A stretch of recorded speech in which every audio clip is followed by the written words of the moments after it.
What's going on, everybody? Welcome. Today, we are getting into episode 5 of You Saw That, Right? Super excited to get into this one, guys. We got a lot of different topics for you. First off, let's just address off the bat. Robert Blum with a $1 super chat. Thank you, Robert Blum. Appreciate Doesn't have it. anything to say. Just wants to send some support for the show. Thank you for supporting the show, Robert. Really appreciate it, and glad to see you here. We got a lot of people here already in the chat. We've got John, Richard, PDX, Robert, Tariq. So shout out to everybody. Hi, how you're doing? Hope you're having a good day. Shane's here. All right, so here's what we're going to do. We're going to get right into the topics. We got a couple different news topics. Some we're very excited about. But let's start off with something that we're not that excited about, probably because we haven't seen the initial movies. At least I haven't. You haven't, right? Is that correct? No. Yeah.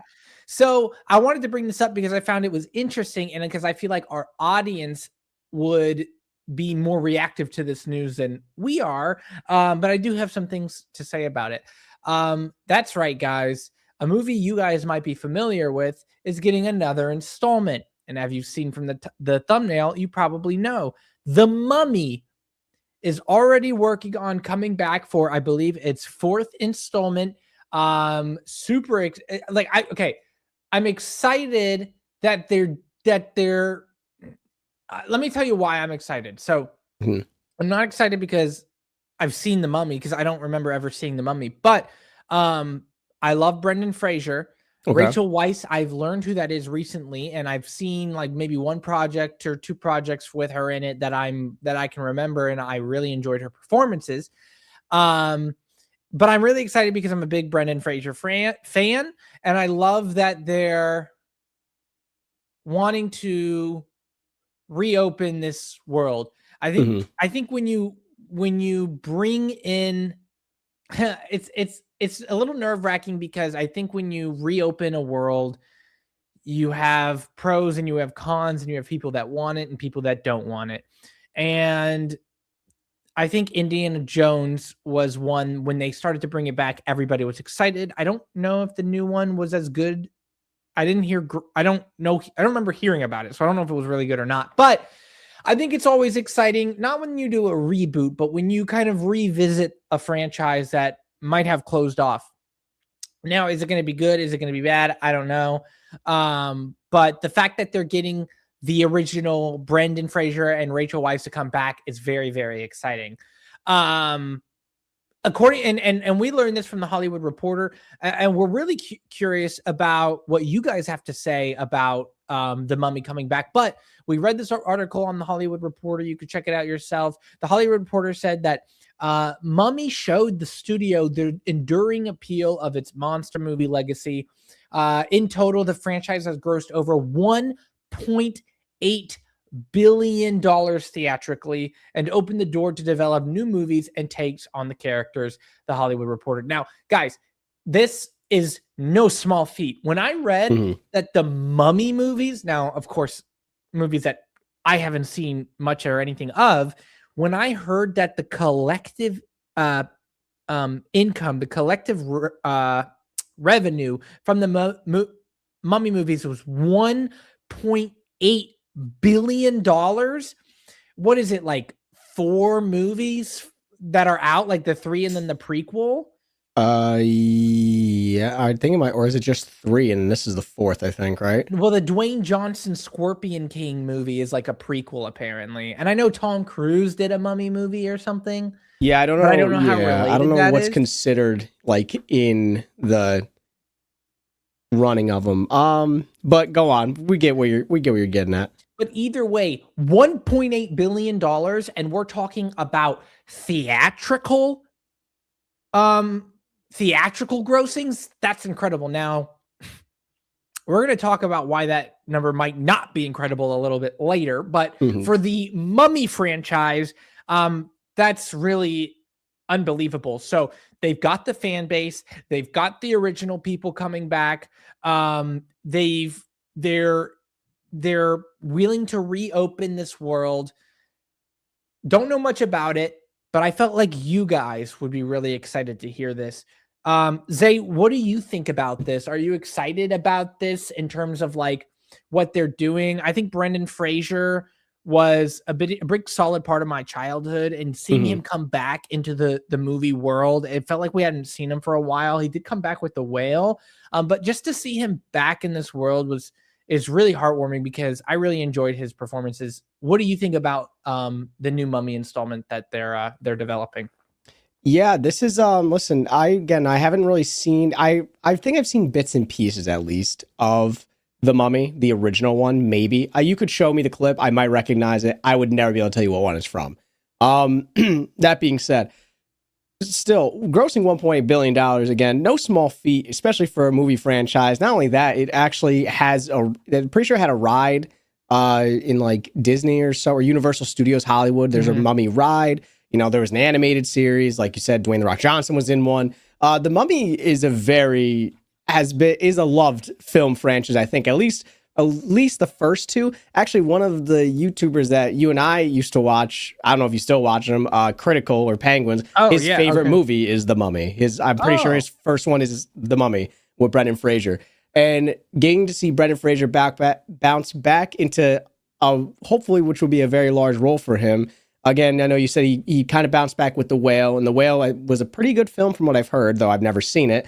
He won an Oscar, I think, for his performance. Yeah, and I feel like he got kind of blackballed, or something happened with him in the industry where he kind of was like couldn't get a role for like a minute. Yeah, I don't know what happened, but I hadn't seen him for a while. I had read a story about it. It was like this whole thing. I forgot what sparked it. Nonetheless, getting to see him bounce back and into a franchise that, you know, he's known for, especially, is kind of exciting. Obviously gears me up to want to watch the other ones, kind of get a feel of the vibe. I have a feel of the vibe of the Mummy films to an extent, but I've never really gotten to sit down, really just watch it. Again, they also came out, the first one came out when we were like one, came out like 1999. So odds of us really watching it, unless someone turned on, it was like 1991, then 2001, I think was the second one. So this is exciting, man. I mean, I always like, again, when kind of what you said, I like when they open up a world again, but it's been so long that it's like you really hope if they're gonna do it, they have to do it really well. Like you don't want it to flop, because if it is done well, then who knows what the future holds for the rest of the franchise if they want to continue doing more films after that. But nonetheless, I'm super excited for this. I mean, shout out Brendan Fraser. That's awesome that he's going to be signed back on. Rachel Weisz. I think I have high hopes, you know, in regards to this, but you do have to, you know, every time we always talk about this, whenever there's trying to add something, reopen something, or whatever, spin something back, from back in the day, you're a little weary on it. But I think after Brendan's performance in The Whale, again, I still have to see the film, but if he won an Oscar for it, I mean, I think he can deliver this here. And it'll be interesting because I feel like there was a decent amount of special effects in the original ones, I imagine. I doubt they dug up a real mummy and a real mummy was walking around and attacking people. So I don't know. I'd be curious to see the special effects nowadays that are used, if there are, how much practical effects are used, because that's always interesting to see differences between older films and newer films, especially when they're rebooting something or reopening it back up. So yeah. And you know what I'm actually curious about, Zay, what do you think about us kind of going through some of the comments per each topic? Yeah. And then we can address super chats at the end, or just go right into suggestions at the end. Yeah. Just because we're on the topic. We've got Richard saying, I wonder how much he can do with his back problems. I guess he has back problems. Oh, I didn't know that. But with Hollywood movie magic, I'm sure they could make it work.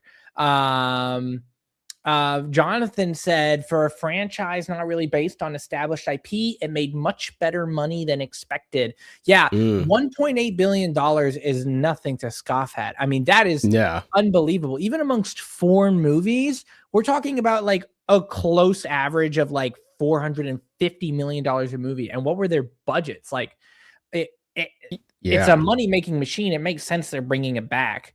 John says Tom Cruise was unconnected. Richard K says The Mummy, The Mummy 2, The Scorpion King, and The Mummy 3. Some shit with the Chinese Emperor.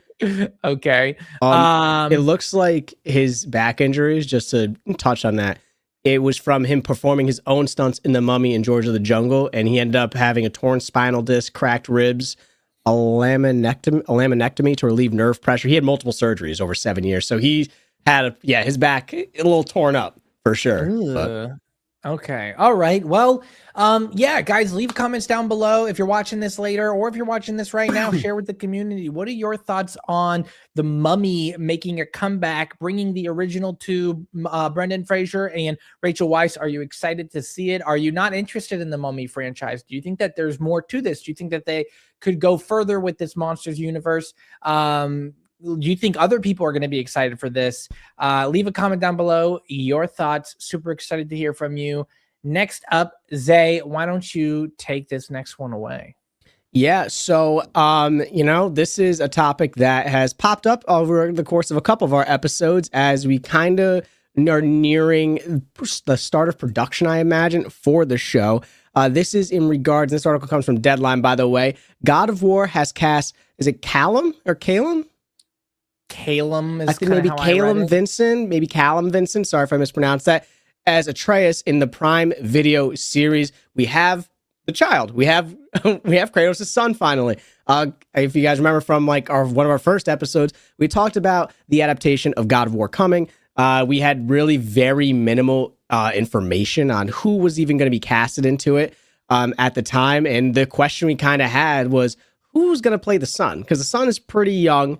In the God of War series. It gets older as into the later game, but who is going to play this son? Who is going to fill the role, or who's going to fill the shoes of Atreus? And it is Callum Vincent. Now, for people that don't know who Callum is, he's also been in the series Chucky, which I believe was I don't know if that one was a Peacock show, but this part did come from Deadline directly. Vincent has recently wrapped his 4th series lead as Jason Voorhees in the Friday the 13th prequel, Crystal Lake, for Peacock. That came from Deadline. I kind of fucking Friday the 13th. We're reading this on Friday the 13th. Hope he doesn't hunt me down. I don't know what's going on here. But this casting, I don't really know too much about Vincent. I know, obviously, now that he's played Jason Voorhees in this prequel. He's played Chucky, which once I kind of saw him, I was like, oh, wow. I think he played in Chucky. Or in Chucky? Right, Chucky. I don't know. Yeah, well, maybe he kind of looks like Chucky a little bit. Not really. Okay, all right. Well. No, so 2 big series. He was also in Long Bright River, which I don't know anything about that. But this casting is they're building a solid cast. I mean, just to kind of go back over who we have. I mean, you have Teresa Palmer, you have Jason Hurst, who's actually playing Kratos. You have Olafsson as Thor, which is he's Norwegian, I believe, bodybuilder. He's humongous. He's massive and voiced somebody in the game as well for Ragnarok. I believe he voiced was it Thor? He voiced somebody. Well, Ryan Hurst voiced Thor. No, Ryan Hurst voiced Thor. Yes, sorry about that. Olafsson also played the Mountain, I think, in Game of Thrones is what it was.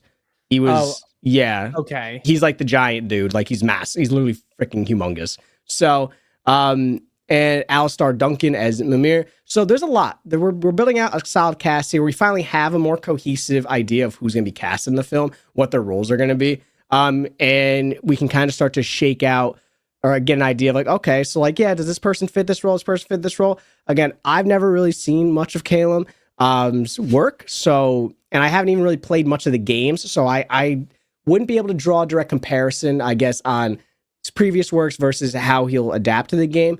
But I trust him here. He kind of actually looks like, I wish we had the picture, because the side-by-side of the God of War cover and Calum himself, they kind of look a little bit similar, which is interesting. So I'm super excited to see this. I'm happy we're kind of getting to see this idea like come more to fruition. Obviously, it's already been booked for 2 seasons or ordered for 2 seasons. So they, again, have a lot on their plate. They're very committed to this project. I mean, Cameron, I don't know if do you know anything about Calum's work, or, what was your thoughts when you first saw this casting and reading this article about it?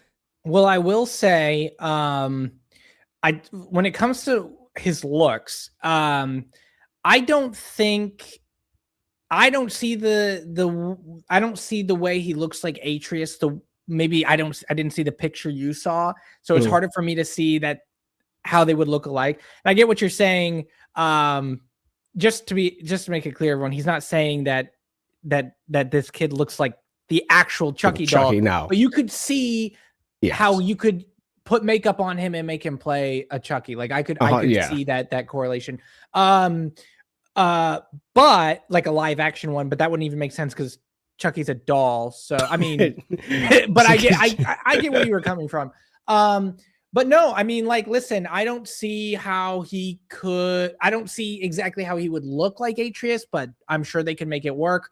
Looks aren't what matters the most. What matters is if he can capture the essence of the character, and the very fact that you are working with someone who has credentials. I mean, this kid has been in a lot of things already.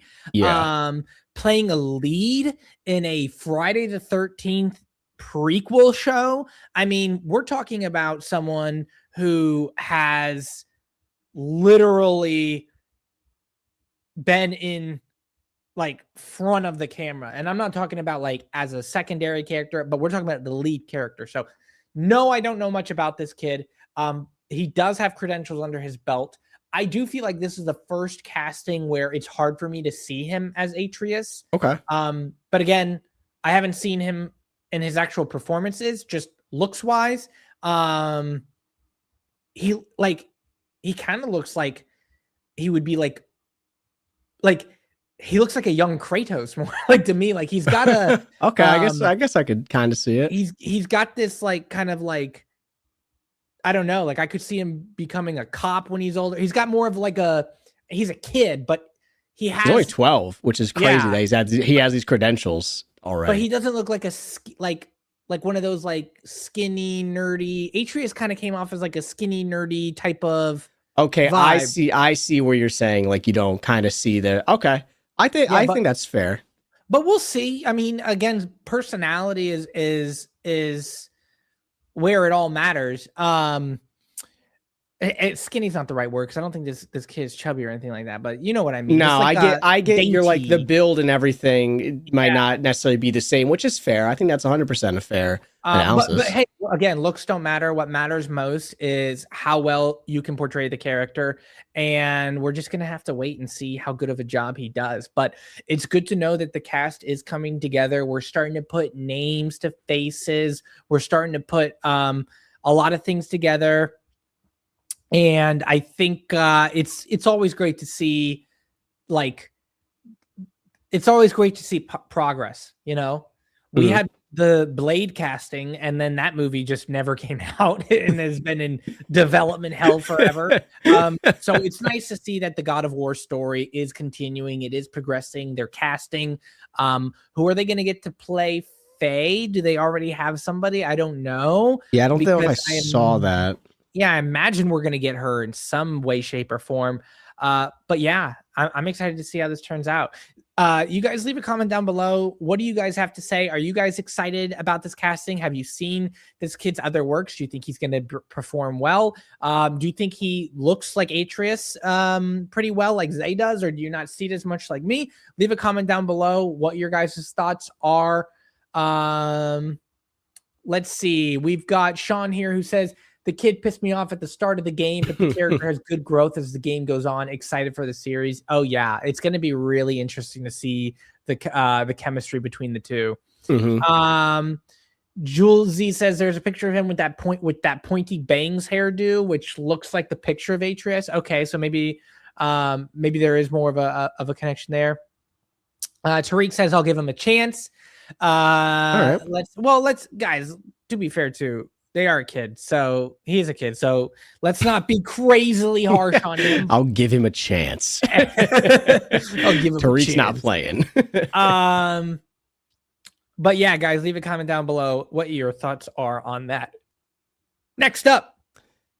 Ooh, it's an interesting one.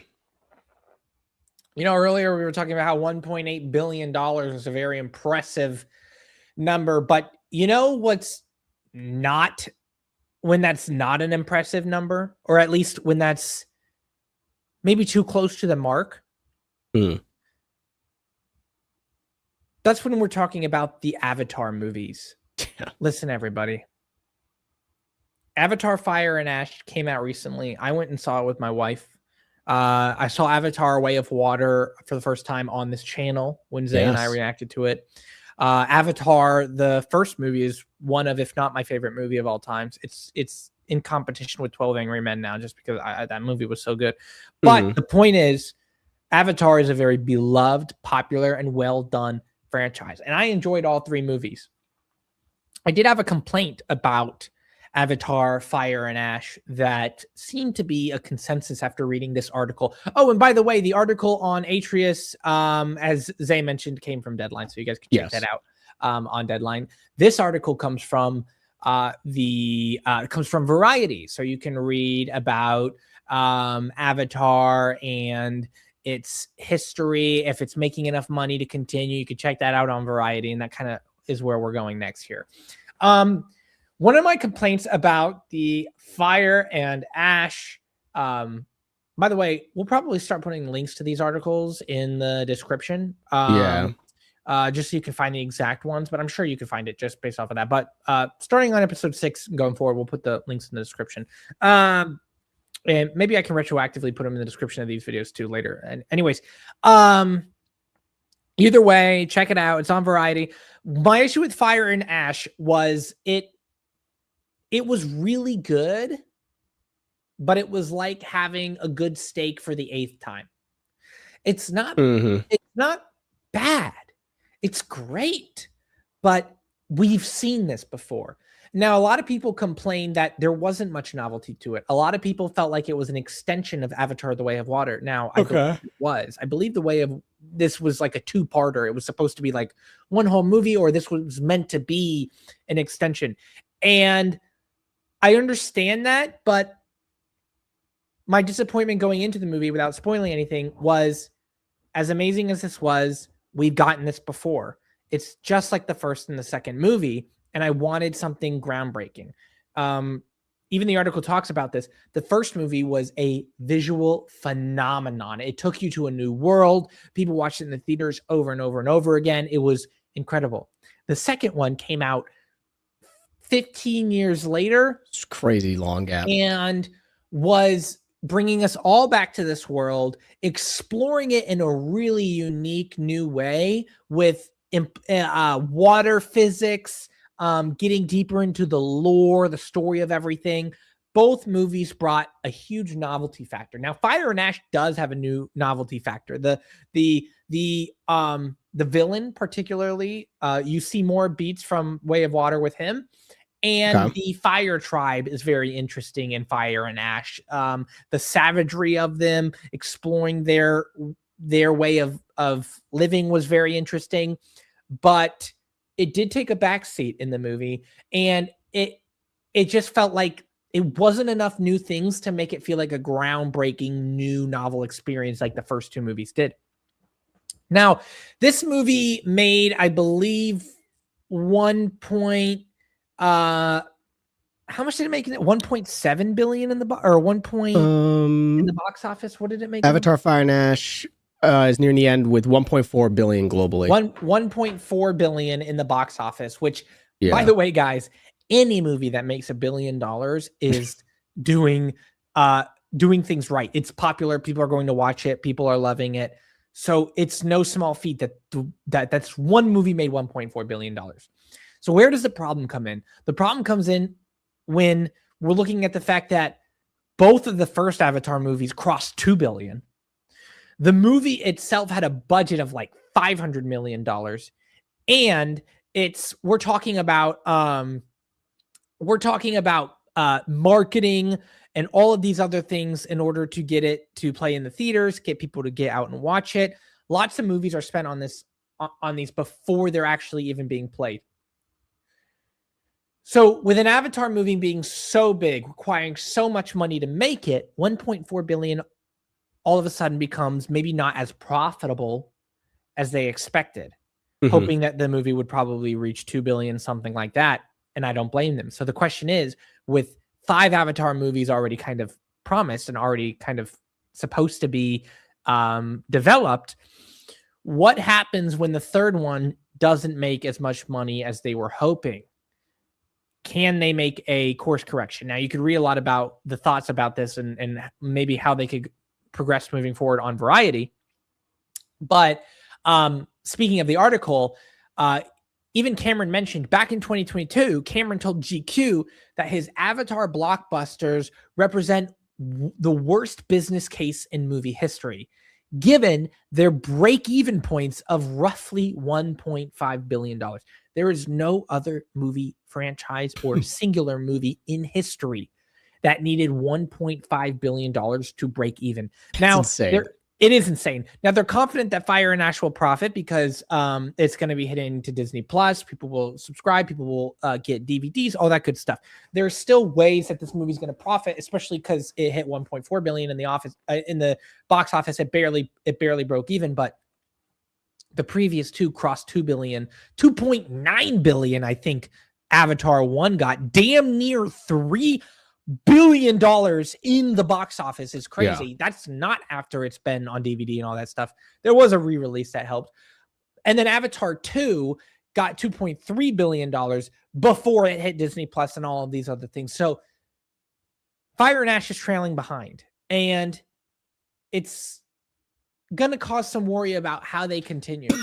They can't continue doing the same thing over and over again. They're going to have to add something new, something unique. They're going to have to change it up, because the reason that Avatar makes so much money is because of the novel experience that each movie creates.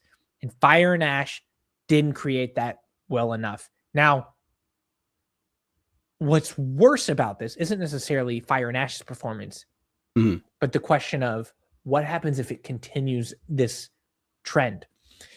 Avatar 1, 2.9 billion. Avatar 2, 2.3 billion. Avatar 3, $1.4 billion. It is progressively getting lower box office returns. So they're going to either have to readjust how they handle it going forward, or they really are going to have to start spending less money on the Avatar franchise. And spending less money on the Avatar franchise could result in worse visual effects, could result in James Cameron deciding, I don't want to do this anymore. There's a lot of things that they're going to have to figure out. Yeah. And I never thought I'd be saying that on a movie that made $1.4 billion in the box office. The article is very interesting. It talks about some of the things I already mentioned. You guys can check it out. I gave you my thoughts on Fire and Ash, where I think that they should go. And a lot of it does agree with the article. But yeah, they're going to have to figure something out. They're going to have to make some kind of reroute here. However, if there's anybody to put this in the hands of, it's James Cameron. However, at the end of the day, it's in the hands of us. Guys, go and see Avatar if you want to continue watching the movies. Now, some people are satisfied. I'm not happy with the way it ended. If they say we're not ever making an Avatar movie again, I'm going to be pissed. Really? I'm gonna be pissed. I'm going to be like, you better fucking make a novel or something, okay? Because this is unacceptable. Zay, what are your thoughts about hearing Avatar, Fire and Ash hasn't even necessarily broken even yet potentially in the box office, and the progression of these Avatar movies and where they could be going moving forward, and what are your thoughts? Yeah, I mean, here's my take on the whole thing too. One, obviously, it's very hard for a franchise to have every single film be a banger. Even if you have the best tech, the best cast, the best director and everything, sometimes stories just don't land. Sometimes, people might just, like you said, maybe it's a state that they've had too many times in a row and they're kind of like, eh. I think what happened between the first and the second Avatar was you not only were pulled into this out of this world experience in the first one, but then you had to wait. You had to wait 15, I think it was like 13 years technically, but almost 15 years for the next one to come out. So when you finally got thrown in there, it was such a long gap. There was a lot of advancements and stuff that you were able to do in like technology, just in all these different, being able to create that a cinematic world and add so many more layers to it is, I feel like now what's happening is it's like you had that long gap, and either I don't know if it was eyes were bigger than the stomach and we're like, let's sign on for 5 films, or if it is maybe people in the background like, oh, we got to get to the next one. We just got to get the next one, get the next one. Billions. We're making billions. And in both cases, it's not good.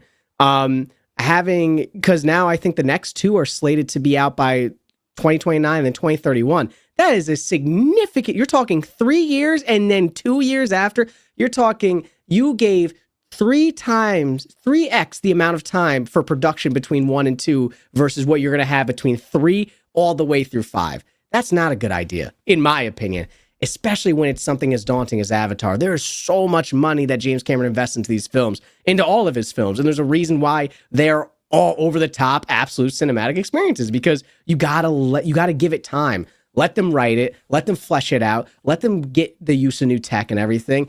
I am not against doing 2 more Avatar films, but I think you need to give it a little room to breathe, maybe. Either that, or maybe James Cameron has an idea of where the last 2 go already, and it's like, all right, this one's going to be kind of like the continuation in between, but he has some like crazy where they're going to go for the last. I don't know. I mean, I'm not in his head. I don't know. I wish I was, but I mean, your name's Cameron, his Cameron. Maybe you have a little more insight. I don't know. Nope, there's no correlation there. Now, I haven't seen Fire and Ash.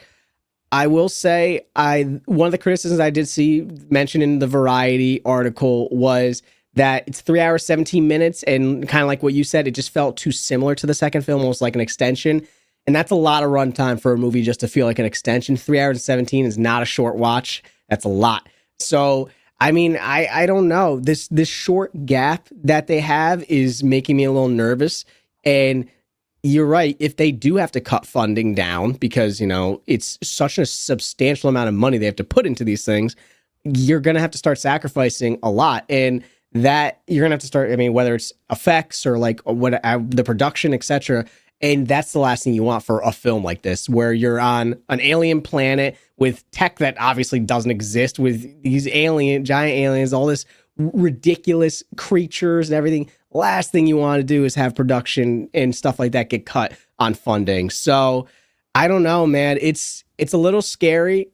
I'm hoping the 4th one will be like maybe a bounce back, and then the 5th one's a banger. I definitely want to still watch Fire and Ash just to see. I'll have to probably rewatch Way of Water, though. It's been a minute since I've seen that. Did you rewatch Way of Water before you went and saw it? I didn't rewatch Way of Water. And I still felt like it was. And you still, that's crazy. Yeah, that's. It really is, like, I'm telling you, it really is like just a continuation. I mean, it literally is like so many elements are still the same. I mean, it's again, like it's a daunting investment. 1.5 billion to break even is crazy. I don't doubt James Cameron. I just don't. It's not that I doubt James Cameron, it's just that I don't like the timeline he's being given for producing these and the fear of possible reduction in funding for it are the two things that could cause a pretty big downfall if they produce these next 2 movies for the franchise. I would hate for Avatar to be a franchise that was like, oh, the first 2 are great. We've seen these. We started franchise where people are like, yeah, watch the first 2, don't bother watching the rest. They're like, I don't want Avatar to fall into that hole. It is too good. It's such a unique world. It was such an amazing experience seeing it the first time in theaters, getting to see the second one and everything. I hope that they can just bounce back on these next 2, but I guess time will tell. We technically have 3 years until the next one comes out, if that stays on the slated schedule, but we'll see. Now, let me ask you this real quick, because I'm curious what your thoughts are. Let's say Avatar 4 does really well. Okay. But it doesn't profit. It's just under break even. Are they going to finish with 5, or are they going to call it? What do you think? Oh, man. If it does really well, but it still can't break even, I would hope that they would. Let me ask you this. What if it needs 1.2 billion to break even, and it gets 980,000 in the box office? 980 million. So it's 980 million in the so box it's like office. it's not, it didn't get it, but I would hope that they'd still be willing to invest into it, at least that 1.2 billion, like into the last one. It would have a finale element, the last one. They would have the finale element. And I would hope that they would do it because it would have the finale element. And if it was a really good film, that lack in the box office could just be from people having seen 3 and being like, I'm not going to go see the next one because 3 was this. And people get convinced to go see it. You know, you have enough people come back and go, no, bro, you have to go see this 4th one. Holy shit. It's different. You know, you might gear up to set up 5 to be absolutely fantastic and a box office burner, like just bounces back. Maybe does like a 2 million or 2 billion or 3 billion run or something crazy. So I hope that at this point, since they've already pitched that they're doing 4 and 5, that they just stick to their guns and do it. It would just suck if it failed or if it didn't come out well. But it's hard now. You already committed to 4 and 5. Like you already said you're going to do it. And I don't know if that makes it worse if you just don't. You know what I mean? Even though you save money, you know, I don't know. We'll see. Unless they have some other great project to invest in.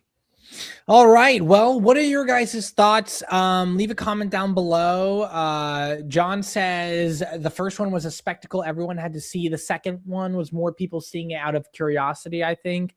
Yeah. Yeah, that's true. And then the third one, I think it's gone around. Like it's literally, it feels too similar. Now, let me be very clear when I say it feels too similar. I am not saying don't go and watch it. The movie's fantastic. The second one is fantastic. So because it feels so similar, this one is fantastic as well. Just don't go in feeling like you're going to get something different from the second one. John says, maybe it exists, but I haven't seen a huge fan base for the Avatar franchise. You know what I think? I think the fan base is the general population. I think a lot of people watch Avatar because of FOMO or because everyone's going to go and do it or because it was such a phenomenon. Everyone is aware of it that it garners enough attention to bring people back. Yeah,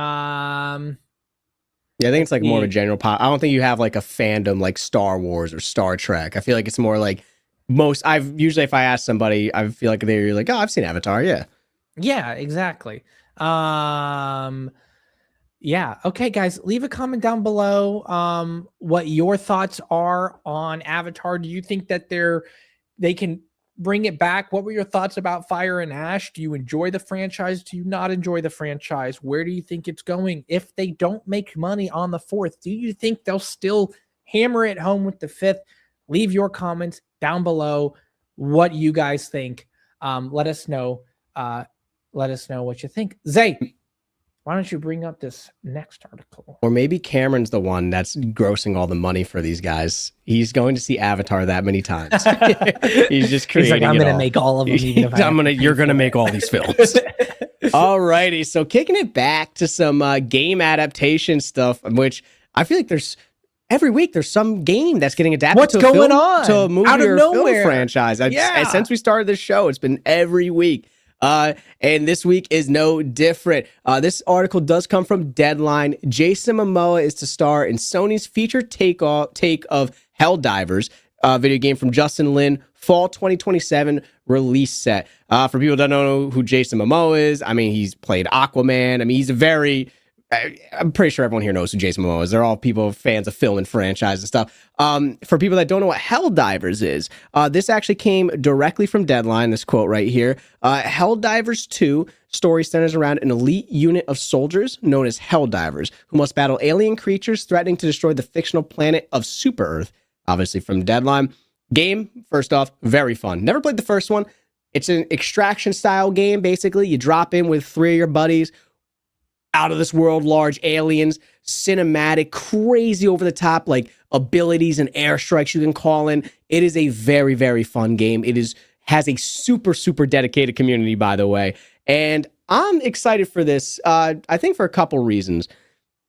Now, again, I've never played the first one, but the first one was very popular. And Helldivers 2 is no different.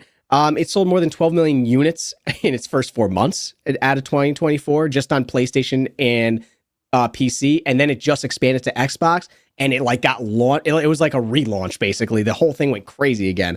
The game itself and this is why I'm kind of excited for the adaptation. I'm interested in where they're going to go, because the game itself, the story behind it, obviously you're playing as these elite units of soldiers and you're trying to protect Super Earth, but it's not just like, hey, drop in and do this mission and that's it. No, it's like everybody that's playing that game, everyone that's playing Helldivers is simultaneously, when you're playing, you are working together with the whole community. They are dropping. Yeah, there are like, so it will be like, there's an invasion coming to Super Earth. We need to stop it. And based on how many players and like all the people doing missions and stuff, there's like gauges and meters that are telling you how you guys are doing protecting Super Earth and everything. It's insane. They drop all sorts of content for the people all the time. I've seen some hilarious clips from people playing. It's a really, really involved community. And I think that adapting it into into actual film franchise or film or show won't, I think it'll be a good thing for it. I think it'll draw some people to it. It's also kind of one of those genres of games that is adaptable, very easily adaptable, because again, it's shooter, alien type of stuff. I mean, there's been older games like The Resistance, which was like an alien type shooter. I mean, it's going to be, I think this will be successful. Casting Jason Momoa, obviously, that's a big name right there, who's already super busy in these years right now. I mean, he's been casted in so many different things. Like, he got casted as a bounty hunter in Supergirl, Woman of Tomorrow. He's in Lobo. Yeah, he's in the Wrecking Crew. He's on like a bunch he's playing Blanca in the Street Fighter film. I don't know how he has the time, to be honest, at this point.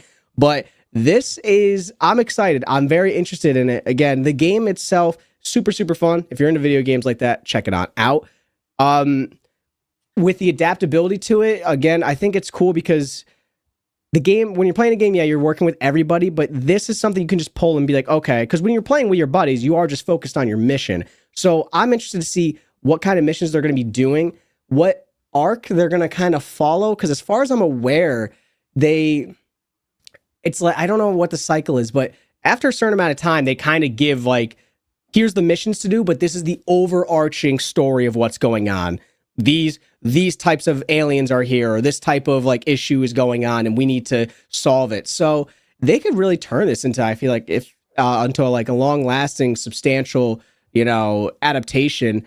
And I'm curious as to who will be casted alongside of Jason. If it's just going to be 4 people, 4 main characters, because that's what it is in the game. It's just you and 3 other people, or if it's going to be more expanded into, like, imagine like the community aspect, like Jason Momoa is a soldier or a commander or something that is with all these elite soldiers, like an army of elite soldiers going into these crazy battles and wars. I don't know. I'm super excited though. Fall 2027, that's actually pretty soon as well.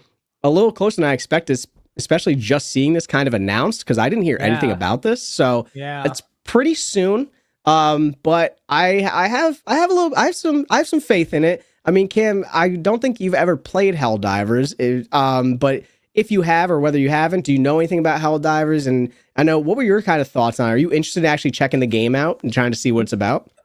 I am interested in checking the game out, especially after the way you explained it. You made it sound really fun, but I think you made it sound too fun. So now here's my question. Okay. Can they bring that action, that energy to the screen and match the thrill that you get while playing it? Because I feel like that's going to be a daunting challenge, having not known much about the game.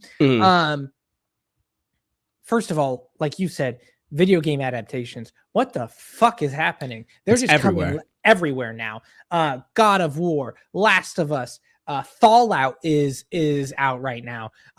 We've got Arcane was somewhat of a video game adaptation.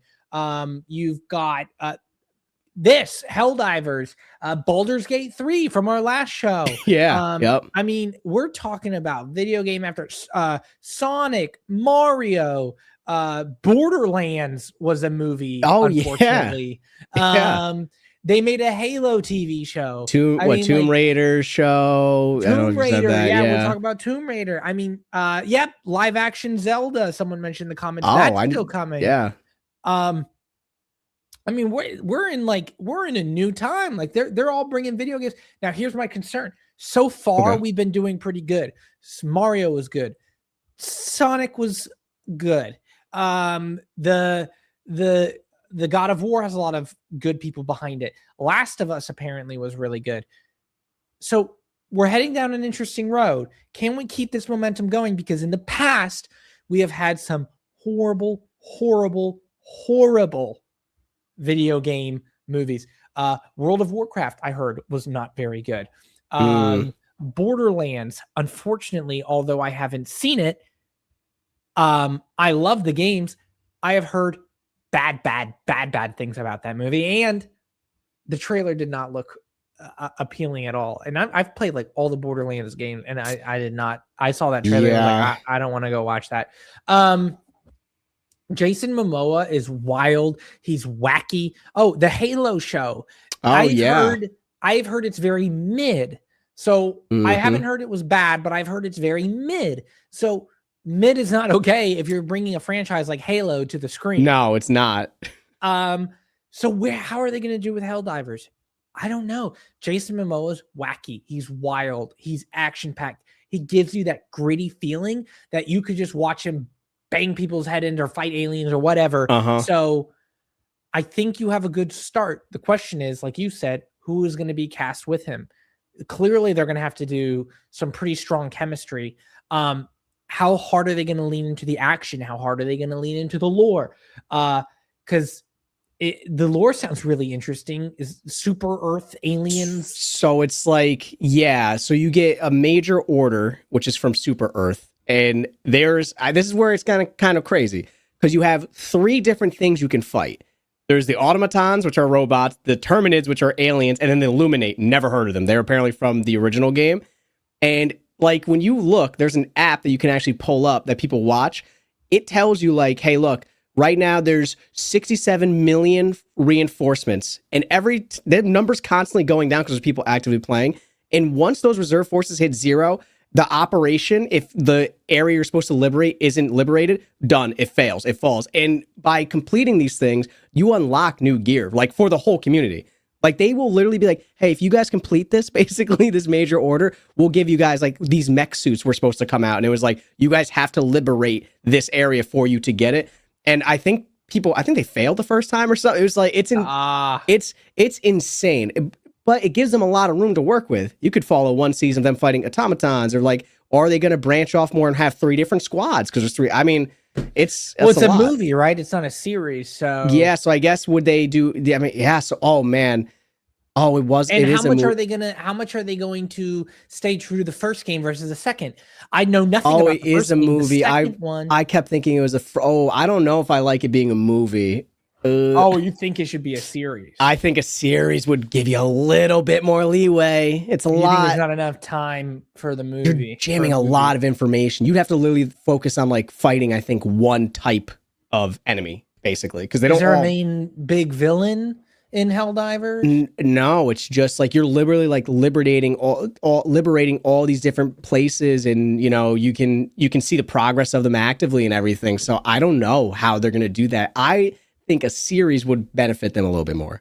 Okay, for it being a movie, let me ask you, as being more knowledgeable on the game, what are 3 things that they can do that will make this movie like really gain traction and really excite the fan base?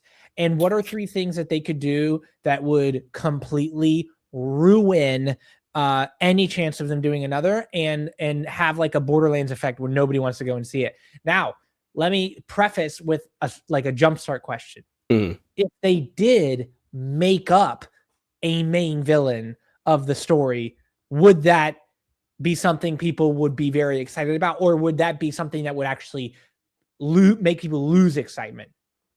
I don't think necessarily people would lose excitement of having a main villain, as long as there isn't a main villain that's supposed to encapsulate like the universe, right? Like there shouldn't, like, you don't want a Thanos villain, like, okay. You know what I mean? Like, because there's these 3 sectors of kind of different types of like enemies, I feel like you could have a bigger villain or like a leader or someone in each of those sectors, which I guess one of the things that maybe they could do to excite people is maybe focus on like the Terminids, I think, is like the most was like the original one that Helldivers who started with, that you fight, and then they added the automatons and then the Illuminate, and that could allow them to go like down maybe a 3-film franchise, a little 3-film series of them fighting each one. I think that honestly, I don't know if I'd be able to come up with 3 things they could do to necessarily help them, but I think that would be what's the best thing that they could do, and then what's the worst thing that they could do? Probably best thing would be trying to focus maybe on one enemy, like one type of enemy, and trying to generate that buzz and excitement, not only for the game, but for people to be like, oh, I want to see the war against the automatons. I want to see the war against the Illuminates, etc.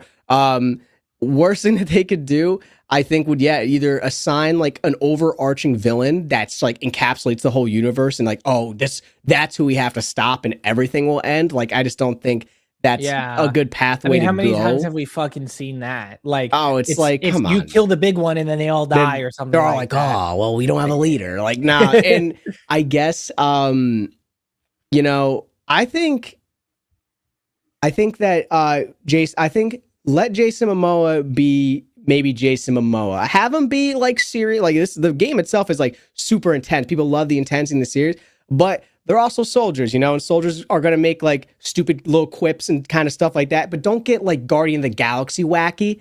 Just get like that like intense, like fun certain moments. I think Jason Momoa could play that role very well, but you got to cast well around him. I don't know who else they're going to cast. So it's going to be interesting.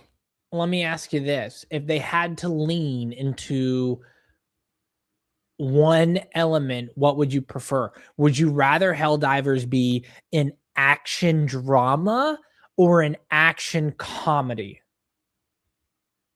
Ooh. Action drama, because the comedy that usually comes from the game is the wild shit that happens to your friends because they fuck up, which shouldn't happen if you're watching it. But they need to do action drama, and it needs to be like, we just talked about, it needs to be like James Cameron, or it needs to be like Michael Bay level fucking explosions, because that's what that game is. That's what all the clips are. The most over the top, I'll show you stuff after this, of like explosions and airstrikes and like insane, again, ginormous creatures. Like, they basically like kaiju from Pacific Rim size, like some of them. Gosh. Yeah, they're like, you're fighting monstrosities. So they gotta lean action drama, I think, when it comes to this. But I'm excited for it. I told my buddy Ethan, he's a way bigger Helldivers player than I ever was, and he was excited. He's like, oh shit, there's a movie? And like, I guess. So yeah.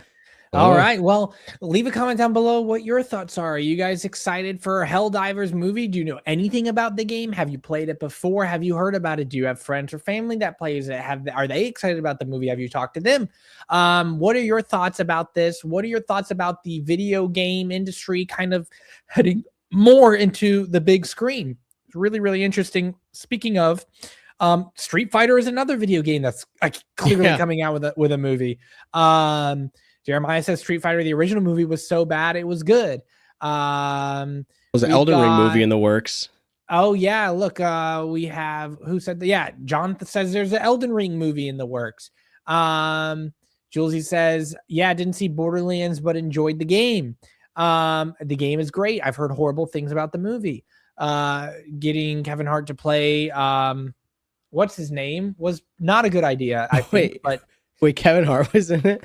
Yeah, he played what was his name? He didn't play Claptrap, did he? No, that was Jack Black. They got Jack Black to play Claptrap. No, he played Roland Greaves? Yeah, to have him play Roland, are you kidding me? Man. This looks bad. I'm looking at the cover. This looks awful. Yeah. Anyways, guys, what are your thoughts about Helldivers? Do you like the Jason Momoa casting? You can read this article on Deadline. Yeah. Also, Richard says Helldivers sounds like it needs a big budget. Yeah, it does. It needs like an over the top. It's insane. Big budget. All right. Well, something that else is coming out that we're really excited for is Spider-Noir. What? Yeah. If you guys don't know, Nick Cage is playing Ben Riley, the private detective, otherwise known as Spider-Noir, in an Amazon Prime series developed by Sony, and I don't know who else is involved, but it's coming to Amazon Prime, and it's Spider-Noir. Now, some people might not know who Spider-Noir is, and I don't blame you. You can watch the trailer for the series. It's actually pretty exciting. I thought the trailer was really fun. As you can tell, I'm a big Spider-Man fan, so I'll give you a little bit of a breakdown. Spider-Noir is a kind of detective style comic where Spider-Man is he's Spider-Man in a noir universe, and it's not Peter Parker, it's Ben Riley. He is, the tagline for the show is, with no power comes no responsibility. So I thought that was funny. If you guys don't know, Into the Spider-Verse featured Spider-Noir. He was a really fun aspect of the movie, just another variant form of Spider-Man, and he was voiced by Nick Cage. So they're like, I guess they were like, fuck it, let's make a live action of him. And I think that's really exciting. I think if they lean into the noir style film, which it totally looks like they are, of the show, and they make Spider-Man more of a backdrop, like if they make it mostly a noir with a Spider-Man in it, I think that's what you got to do, and that's what it looks like they're doing. Guys, if you haven't seen the trailer, watch it. Looks like a lot of fun. Apparently Sandman is going to be in it. This article comes from the Hollywood Reporter. You could check it out. It's very interesting. What else is interesting is, according to the Hollywood Reporter, marking the Oscar winner's first leading TV series role, Cage plays Ben Riley, an aging and down on his luck private investigator in 1930s New York, who is forced to grapple with his past life as the city's one and only superhero. Hollywood Reporter, guys, check it out. Listen, I didn't know this was Nick Cage's first leading TV series role. I didn't know, and then when I read, I was like, I guess it is. I was like, yeah, but that's kind of cool, because he clearly seems to be way more involved with film, and he's willing. I guess he read the project, liked it enough, so he's willing to jump into a TV series. So that gives good hope. Nicolas Cage, there's something about him I really, really like, and I'll tell you what it is. Not all the movies or the projects he's in are good. Not all the characters that he plays are well written. And maybe not all of his performances are done well. But man, every time I see him, he really puts his heart and soul into what he's doing. Like, I just love it. He's been Spider-Noir. He was in the Kick-Ass films. He was a Ghost Rider, so he's familiar with superhero stuff. Yeah. He was in Adaptation, which we watched. He's been in a lot of things. And I really feel like I'm watching someone passionate about acting, like very, very passionate about it. And I appreciate that. It's kind of like watching someone play soccer, and sometimes they're doing really good, sometimes they're doing really bad. But at the end of the day, and maybe they're not on the best team, but you feel their passion. You feel that they enjoy what they're doing. And sometimes that is something that not all performances can give. I've seen people give amazing performances in movies and shows who you really buy into that character, but you don't feel like the actor is enjoying his time.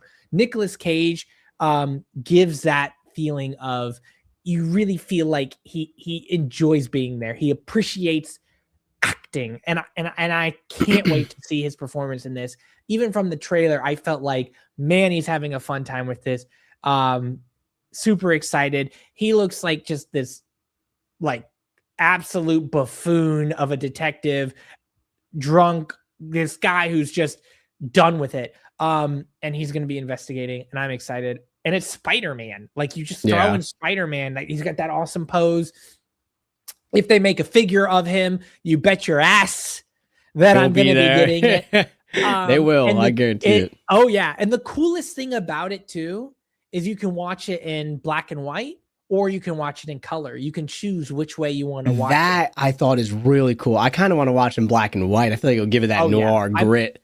I'm watching it in black and white. Zay, what are your thoughts about the trailer? Did you enjoy it? Are you excited? How do you feel about Nicolas Cage portraying this character? What do you know about this character? What are your thoughts? Yeah, so I'm excited to see this. Again, kind of like you touched on, Nick Cage. We've seen him in a bunch of different things. We've seen him at some highs. We've seen him at some lows in certain films and stuff.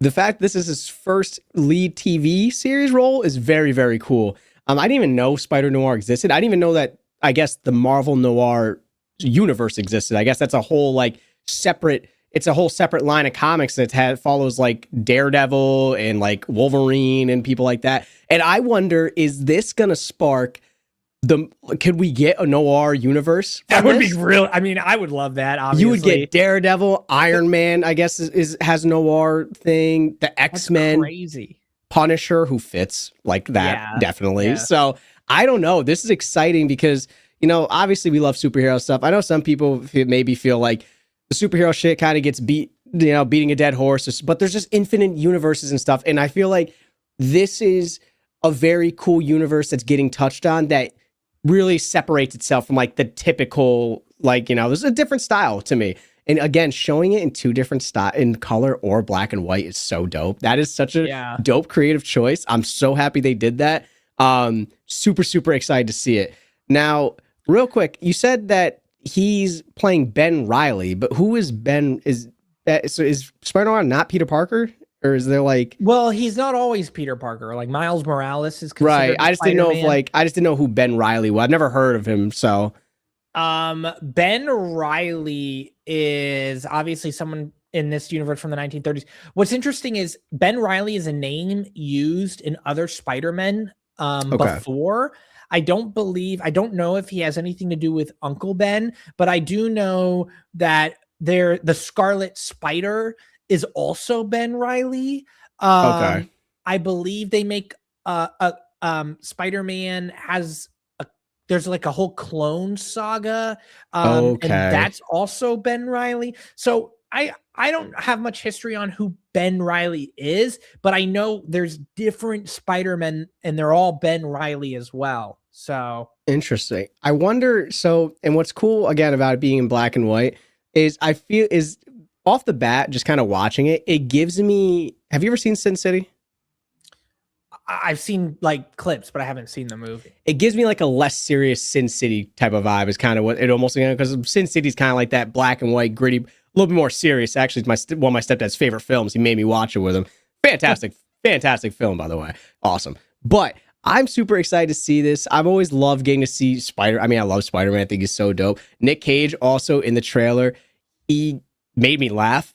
Like you heard me laugh because Cam listened to me watch it and I did giggle. We can listen to him talk and stuff. I think he's going to play this role super, super well. And I think it'll be it's kind of going to be an interesting contrast or comparison because we've now had, aside from him being Ben Reilly, taking it out of who the person that becomes Peter Parker or Spider-Man is, we're going to have had now 4 different Spider-Mans, technically. 4 different people have played Spider-Man, I should say. Live action. Yeah, well, let's sticking with live action. And I've heard variants of what people. Now, me personally, I'm a Tom Holland fan. I loved Tom Holland. I think I go probably Tom Holland and then, oh my God, how am I going to draw a name on the original? Tobey Maguire. Tobey, and then probably Andrew Garfield, but I don't remember Andrew Garfield's that well. But I felt like they were always in this weird range. Tom Holland's been the most goofy, and I feel like Tobey Maguire's been the most serious. And this feels like it might be the most. It kind of looked like it might be more of a middle ground between Tom and Tobey, the most middle groundish. It felt serious in certain areas, but then it felt funny also in certain areas. It felt like he was funny from what we got from the teaser. So I'm excited to see this.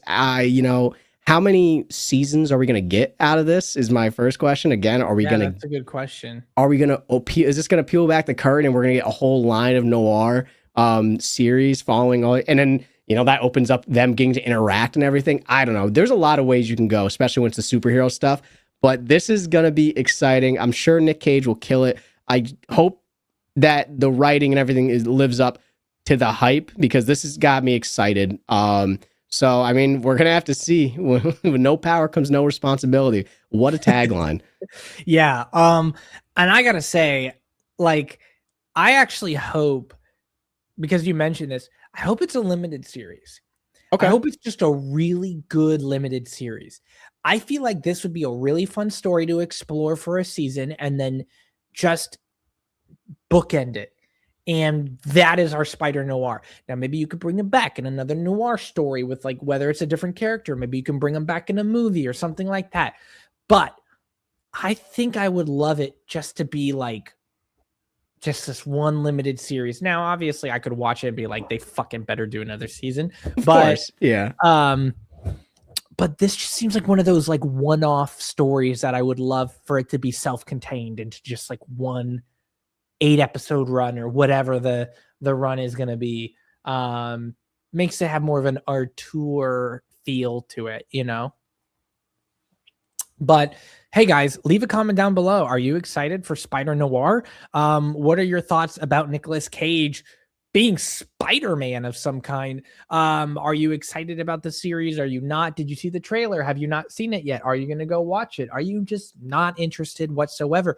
Like Zay said, would you be interested in them doing all kinds of noir series? Would you be interested in a Daredevil noir, an Iron Man noir? Oh, be cool. It would be cool. It would be interesting. Do you think it's going to be successful? Not asking if you think it's going to be good. Do you think it's going to be successful? Spider-Man is one of the highest IPs, one of the most popular IPs in the world. Spider-Man, I believe, is the most popular superhero in the world. However, Spider-Noir is a little bit more niche. So what do you guys think? How do you think it's going to play out? In the meantime, let's look at some of your comments. Mother Slug says Spider-Man is an easy character to roll over and make easy every 10 years. Has been proven to work given all the Spider-Man movies. Yeah, I mean, everybody loves Spider-Man. Yeah. And he's the most popular, right? Holy shit. Yeah. Robert said they did have an image of Cage playing Superman in the multiple versions of Cam's hated Flash movie. Yes, they did have a Superman Nick Cage in that movie that looked awful. Jeremiah says Toby is my favorite Spider-Man. Saw him first. It's fair. Toby's fun. Let's see. Oh, Nicholas Hammond also played Spider-Man. We must not forget Nicholas Hammond Spider-Man. I did look him up. I did look up a picture of him. What did he play? He is a Spider-Man. When was he Spider-Man? 1977 and 1979. It was live action CBS TV series, The Amazing Spider-Man. Okay. But people, it is... There's like Reddit threads like, I think it's a shame that he's not recognized as the first Spider-Man because he is technically the first live action, but I never have heard of him a day in my life. So yeah. No offense, Nick Hammond. Jeremiah says Cage seems like the most psychotic Spider-Man. And this comment right here, this is what I want from the show. I want this to be just a psychotic Spider-Man, just like someone who doesn't give a fuck. Like, literally noir, psychotic, just Spider-Man, but not Spider-Man. That's what we need. Mother Slug says we need a Spider-Man movie where he fights the Sinister Six. Now that would be awesome. Let's see. John says the 70s TV show was my introduction to Spider-Man, but it is odd. Let's see. Mixie says Nick Cage never got to make his Superman. Spider-Man is a good replacement with this version. Yeah, I think so. Lots of promise out there. Richard says Zay, you have just enraged the Nicholas Hammond fan club. Both members. Both members is funny. Oh, that's funny. All right. Well, what are your guys' thoughts? Leave a comment down below. We're super excited. If you guys have suggestions, you want us to do a poll for any suggestions that'll go potentially on polls later on that we can react to, you can start putting in now as a super chat. Otherwise, if you want to just suggest something in the chat, we could take a look at that. Guys, what do you have to say? Now's your time. We're a community. We're here to talk. If you want to talk, let's talk. We're here to chit chat. We're here to chit chat. The news section is over, and thanks for stopping on by for the news section. Hell yeah. Minxie says Spider Pig doing the things Spider Pig does. Yeah, I don't know if they would do a Spider Pig show. Well, no, okay. The Simpsons. Spider Pig. However, there is a Spider Pig from Into the Spider-Verse. Yeah, his name was it? It is. It's Peter Porker. Peter Porker. Yeah. And they call him Spider Ham. And he's this cartoon pig in a Spider-Man outfit. But you want to hear the craziest thing? Oh, I've seen this fucking thing. Yeah. Yeah. But you want to know the craziest thing? Yeah. He was a spider that was bit by a pig. By a radioactive pig. And then he became Spider Ham. Right. There's like 4-minute comedy action. Spider Ham caught in a ham. It's just him. Oh, what the fuck? That's awesome. We got a $5 super chat from Robert Blum with the suggestion Air Force One. Robert, thank you so much for supporting the show. Let's put it in the chat. See what the chat has to say. Air Force One. I'm looking to see if it has a color, which I think it does. Air Force One. It is yellow.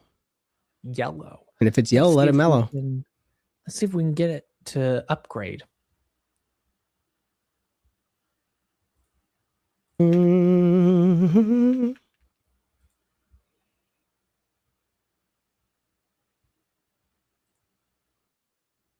Spider Pig. Now it's gonna be stuck in my head. Fuck.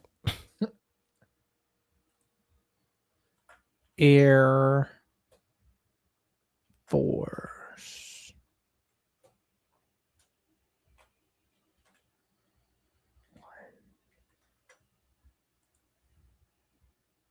All right, yes or no, everybody?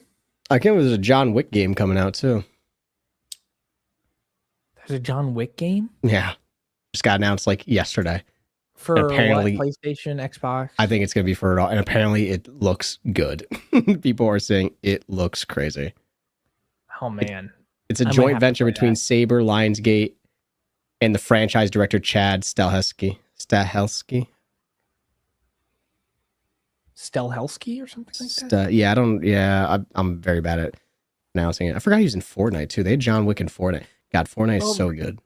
John Wick, Fortnite is the most collaborative video game in existence. No one can ever tell me anything. You can play as Goku from Dragon Ball Z. You can play as John Wick. I can get killed by Darth Vader with a Kamehameha, and then he can gritty on me. Like, it's the craziest shit I've ever seen. That game is a fever dream mishmash of like everything. It's awesome. Yeah. Wow. Okay. Air Force One just landed a dark green with 11 votes, putting it at 100%, making it an automatic reaction. Oh my God. Okay, I guess everybody wants us to see Air Force One. Robert, congratulations. Didn't Robert suggest 3 billboards outside of Ebbing, Missouri last episode? I think that was dark green as well. I think so. 2 for 2.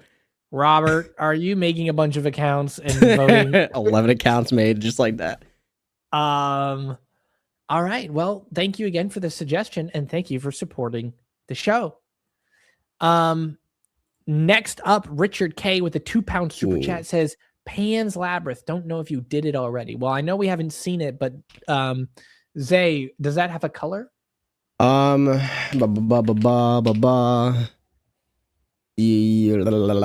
you can start it. I don't think it does though. Labyrinth.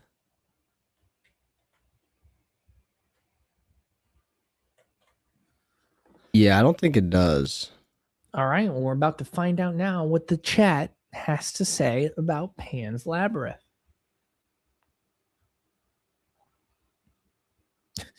You know what would be crazy? And I don't know if they've ever done this. I don't think so. But could you imagine they made a game? Or I'm sorry, they made a movie based off a game based off a movie.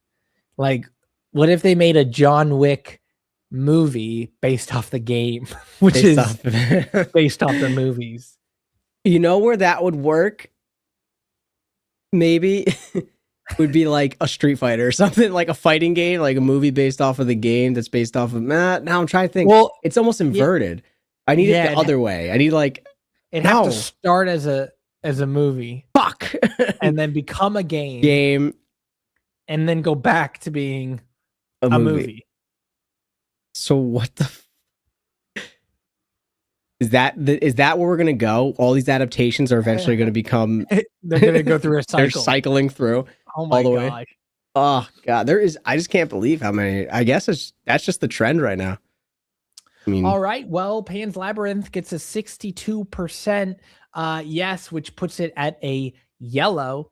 So that gives it a moderate possibility of landing on a YouTube poll to potentially be voted on and become a movie we react to, unless it gets upgraded later on. I feel like I haven't seen Pan's Labyrinth, but I feel like I know of a creature from Pan's Labyrinth.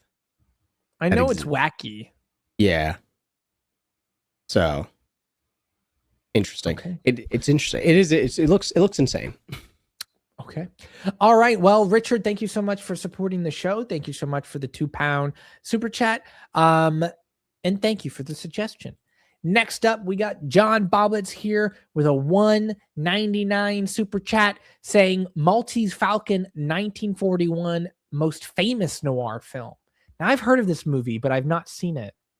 And we do have it as a dark yellow. It's the most famous noir, huh? Okay. All right. Let's see if it can get an upgrade. I got to go through and I got to clean up this list too so I can get an idea of what we have. That's a Sunday project during the day. The Eye Hands monster. Yes. That is the one I was thinking of. What's it called? That's from Pan's Labyrinth. It's like, and its eyeballs are on his hands. So it's like, wait, wasn't that from The Life of Brian? Like they were aliens that like had eyes on their hands. Well, I know. I'm almost positive I'm almost positive. What color is it? The eyeballs or the monster? The monster. Hand monster. It is. He's like yellow. Oh, okay. There was like two of them in Life of Brian. He goes purple, like this, and his eyes are like in the center of his palms. Yeah. Yeah. Type in Life of Brian aliens.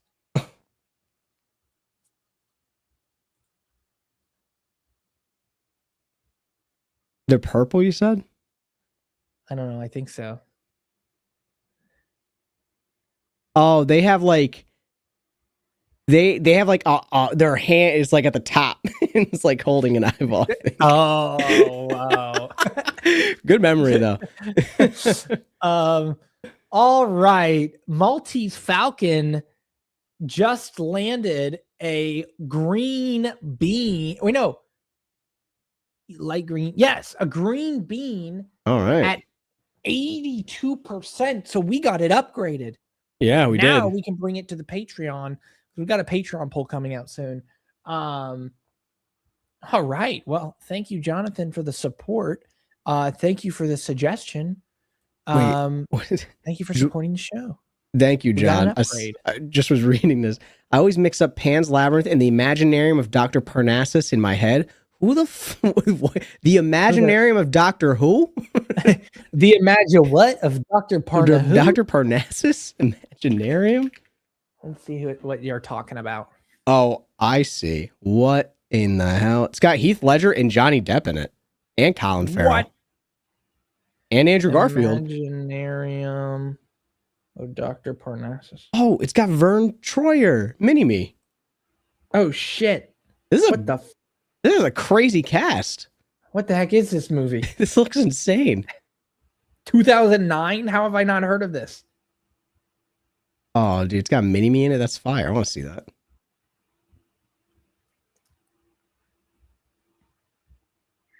It only had a budget of 30 million. It was Heath Ledger's last movie. Really? Jude Law, Christopher Plummer. Yo. This cast is stacked. Oh yeah. For the John Wick. If it was made by Naughty Dog, that would be actually sublime. But it's not, right? It's made by somebody else.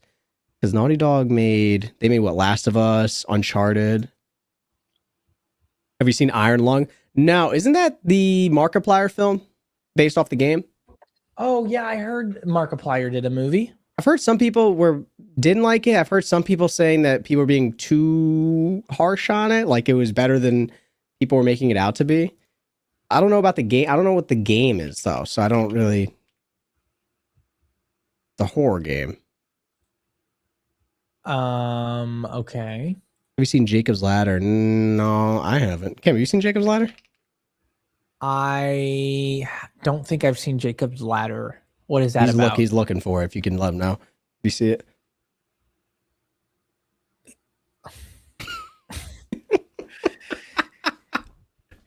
Walked right into it. You son of a gun. I'm trying to find. Oh, I want to.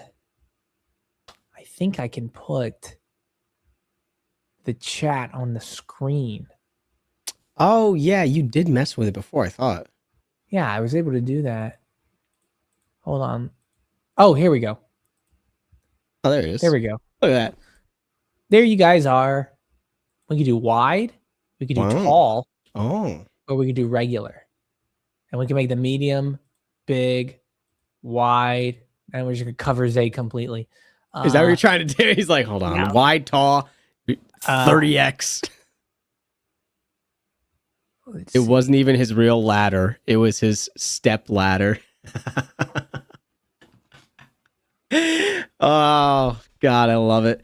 Cam doesn't like it when the puns get put on him. Don't be mad about it. Just respect the puns.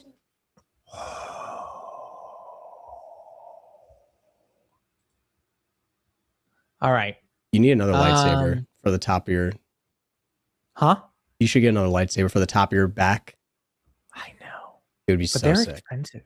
Yeah. Well, quality. They're xenopixels. I subscribe for the puns. You're the only person I think to have ever said that. I'm pretty sure that we have had probably tens of people unsubscribe for the puns. We've had many say how much they hate it. Keep them coming. Keep them. Let me walk you through the process, okay? It is the worst process ever, man. I'll just start saying it to myself, and then something pops in my head. Like literally, he'll just be sitting there and be like, keep them coming.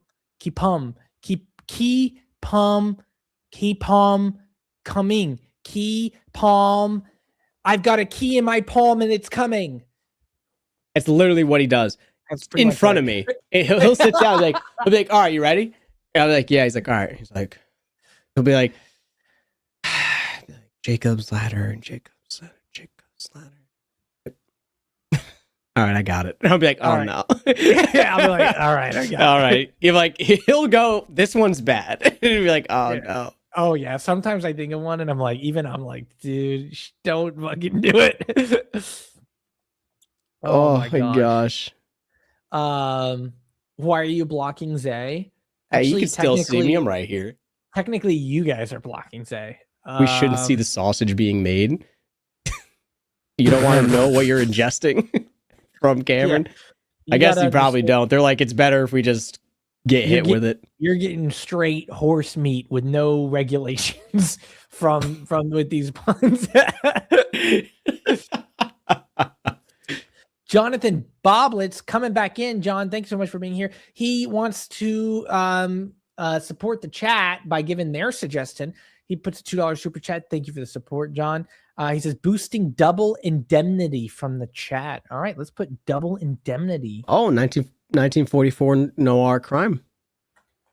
Barbara Stanwyck, Edward G. Robinson, Fred McMurray, Porter Hall. Interesting. Double indemnity. No. Don't do it to them. Double indemnity. Double the bull in the bull. The bull is in. Where's the bull in? The bull is in Demnity. Demnity. The bull is in the nitty gritties. Double indemnity. The bull in the nitty gritties.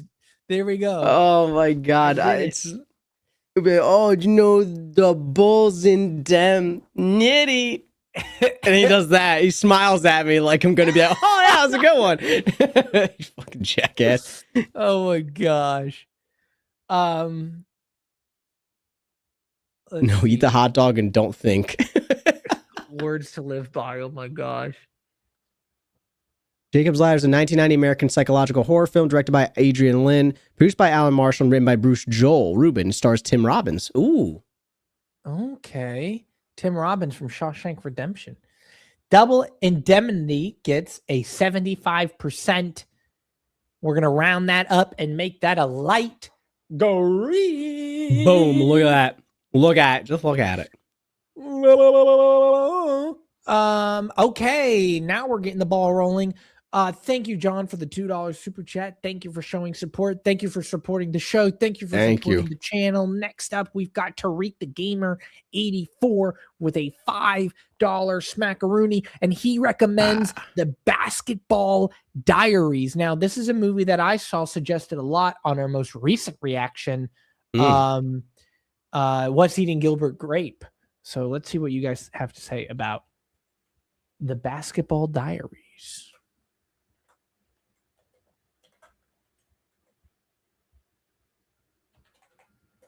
It stars Leo.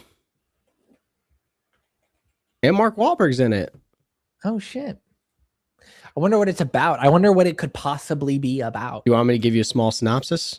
Is it about football? Do you want me to come hunt you down? Is it about baseball? Jim Carroll, consumed by his life as a basketball star, is pressured by his coach and concerned mother. He develops an appetite for heroin. Oh, okay. Heroin. See, I didn't think that's where it was going. Basketball Diaries. I think I was thinking like Miracle on 34th Street. Isn't Miracle on 34th Street like a basketball film? Don't yell at me if I'm wrong. No, I'm so stupid. That's a Christmas film. What am I thinking of? Miracle on something. There's a fucking basketball movie. I just quoted of. Bro has no ball knowledge. Yeah, I thought it would probably be like a sports movie, like a Rudy with basketball. Am I thinking of Full Court Miracle? That's a Disney movie. Trash. Not what I was thinking of. I don't know what I was thinking of. Full Court Miracle. Fuck that name. I hate that name. You know that it was something ridiculous. I dislike that happened. You know, it's a Disney film. Something stupid. Dun, dun, dun, dun. Dun. We've never seen someone dunk from the other end. He's gonna do it. He's just looking like this. The clock's going down. 3, 2, 1. Oh, bro. Girl runs on the court. Like a glowing. It's like a glowing filter. Bro, he makes the shot. Everyone storms the court. He's looking for his girlfriend that he was estranged from because they got in an argument. He picks her up. You won the state championship. You won the state. All of his asshole behavior gets excused because he won. Because he won. He goes to some school, becomes a fucking pro. Like, get out of here, bro. I hate Disney films sometimes. I love most Disney stuff, but I just love that. All right. I'm sorry. Okay. First of all, Basketball Diaries gets a 92%. Oh, damn. So we're going to make that a dark green too. Guys, you want to be in these streams because you guys have the power. 12 votes. I've got the power. Just decided on a dark green. It's unbelievable power. The chat is getting drunk with power. Yeah, because if you look at our past streams, dark greens are like never happening. Right now, they're like, yeah. They're like, yeah, everybody put this one together. I don't know why, but seeing John write, I love the movie What We Do in the Shadows. I love that movie too. It's really good.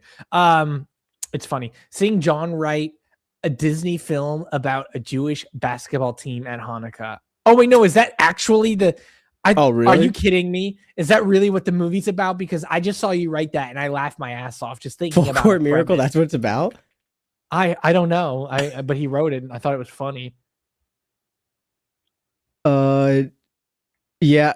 An African-American basketball star is forced out of the game after a knee injury. He meets Alex, a young Jewish boy who plays for his academy's team. He loves basketball, but the team's hopeless and have never won a game. And so the dude that got injured starts to coach him. So a black guy coaches a Jewish squad. That's awesome. I'm not laughing because it's just that was not what I was expecting. You know what though? The fucking hey, Jewish people can hoop. I used to have to play against the JCC Jewish Community Center back when I played basketball. We played against them. When you played for me, we played against that team. I just like the idea of like a team of Jews being like, we got to get a black guy. We got. No, wait, don't leave. Coach us. That is crazy. Like, why does he have to be a black dude and why does he have to get injured? And then like, well, yeah, at least got a coach. Like, he also looks. I feel like it's got to be like the School of Rock, but with Jews and a black basketball player. Oh God, that's awesome. Oh man, that's crazy. Yeah, John says that is what it is. Well, who makes the first AI movie? A major film studio or the porn industry? I think the porn industry already has that unlocked. They probably are AIing the shit out of it. I think maybe, I don't know. That's probably something they did. I've never looked it up. Yeah, I mean, I'm guessing. I don't look that stuff up. I've never heard of such a thing. I've never even thought of that. That's crazy. Yeah, no.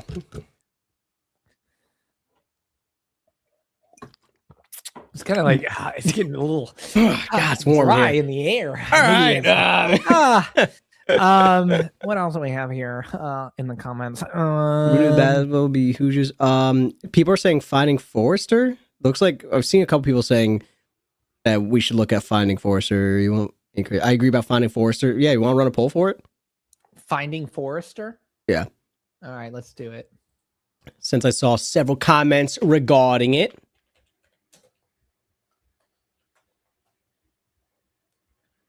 All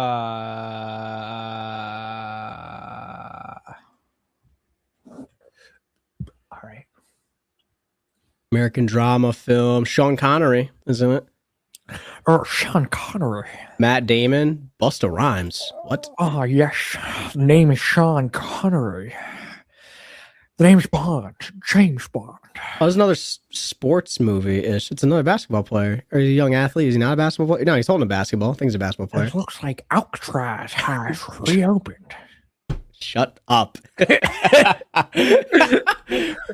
Looks like Alcatraz is reopened. Oh my God. Rock. Oh, yes, we're going to the Rock. The name Rock.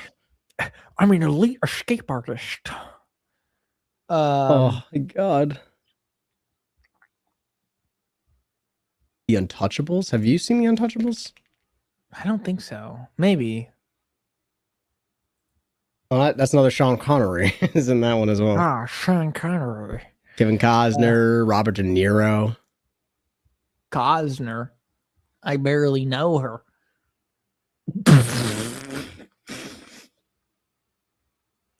Really? Oh, you barely know her? Who is she? I don't know. Barely. Finding Forrester gets a 70%. We're going to give that a dark yellow. Put it on the poll. That's what the chat gave it. Stripper poll? No, not a stripper poll. Hey, what are you guys doing for Valentine's Day? Crying. Cam went from sounding like Sean Connery to sounding like Mae West. I don't know who Mae West is. But does she sound like this? No, that's a little too much. I don't know, but it's a woman. Actress, singer. Her name's Sean Connery. She's from like the 30s and 40s. You know what I'm doing? Sing. Sound like a fucking unsheathing sword. Shing. Shing. That's fucking wild. Was that your Sean Connery the Rock? That indeed was his Sean Connery the Rock, yes. Attempting keto cupcakes with Irish cream buttercream? Those kind of sound fire. Come up and see me sometime. Okay. All right, I think we're getting delirious. I think now's the time to probably call it. My boy's Listen, losing everybody. Thanks for stopping on by to episode 5. If you saw that right, if you're watching this later, leave a comment down below. What your favorite topic was, what you thought about the topics. Super excited to see you guys. Keep tuning in. Keep on coming. Listen, guys, we understand if you got your own things going on and you can't afford to super chat, or it's just not in your budget, or it's not even something you want to do. Totally understand. But what you can do for us is keep coming back. As long as this show keeps gaining traction, we're going to love to keep doing it. Our top viewers, it goes up every single time. This time it only went up by 2, but still we set another record with this episode. So thank you guys. If you guys have any constructive criticism on the show, leave a comment down below. Super excited to stay tuned. See you guys next Friday. Keep an eye out for our reactions. Check out our Patreon if you want to do more. Zay, I know you have a Twitch. Yes, guys, my Twitch will be linked down below. Make sure you stop on by, check it on out. It's always a good time. I'm usually streaming on Saturdays, usually when you'll catch me, like with Cameron, especially. That's usually when we can try to find game time. Obviously not this Saturday because it's Valentine's Day. But make sure you tune on in. I usually stream throughout the week. It's always a good time, and I hope to see y'all over there.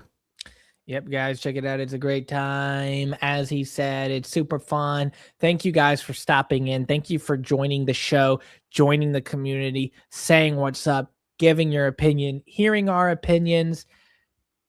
Can't wait to see you guys next week. Tune on in for the next reactions. And peace. Peace.